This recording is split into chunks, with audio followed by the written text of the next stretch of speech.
ময়মনসিংহ নগরের অনেকগুলো বেওয়ারিশ কুকুর বাচ্চা প্রসব করেছে। শীতের রাতে আশ্রয়হীন এসব কুকুরছানাগুলোর সীমাহীন কষ্ট এটি উপলব্ধি করে অবলা প্রাণীগুলোর পাশে দাঁড়িয়েছে পরম্পরা নামে একটি সাহিত্য সংগঠন। কুকুরের জন্য বানানো হয়েছে ঘর, উষ্ণতা বাড়াতে সেই ঘরের ভেতরে দেয়া হয়েছে খড়। সংগঠনটির পক্ষ থেকে টাউন হল মোড়, অতুল চক্রবর্তী রোড, মৃত্যুঞ্জয় স্কুল এলাকাসহ নগরীর বিভিন্ন স্থানে কুকুরের জন্য স্থাপন করে দেয়া হয়েছে ঘর। আর সেই ঘরের সামনের অংশে লিখে দেয়া হয়েছে, অরণ্যচারী মানুষের প্রথম বন্ধু কুকুর, বন্ধুর যত্ন নিন, তাকে ভালোভাবে থাকতে দিন।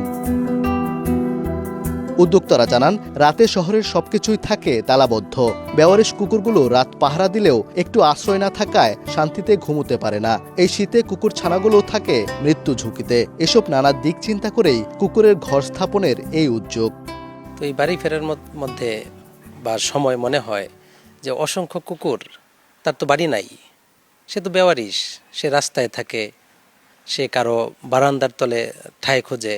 এই শীতে আমরা যদি একটা ঘর এখানে তাদেরকে করে দিতে পারি, বা এই একটা ঘর বা দুইটা তিনটা চারটা ঘর যদি মানুষের মনে হয় যে না এই ঘরগুলা ছড়াই দেওয়া উচিত, আমাদের তো এত সামর্থ্য নাই যে নানান জায়গায় ছড়াই দিব। এই উদ্যোক্তার আশা, বোবা প্রাণীদের পাশে দাঁড়াবেন আরও অনেকেই।